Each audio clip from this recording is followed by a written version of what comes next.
আপনি তো আমিষ খান। হ্যাঁ, খাই তো।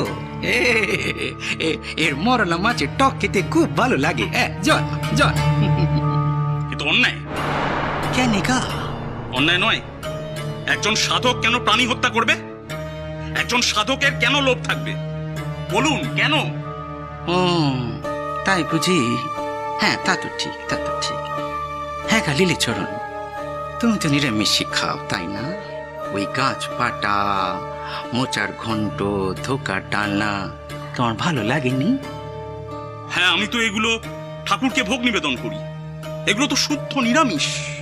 ও তাই বুঝি? হ্যাঁ, তা লীলিচরণ, আমিষ খাওয়া যদি সাধকের বিপরীত ধর্মী আচরণ হয়, তাহলে ওই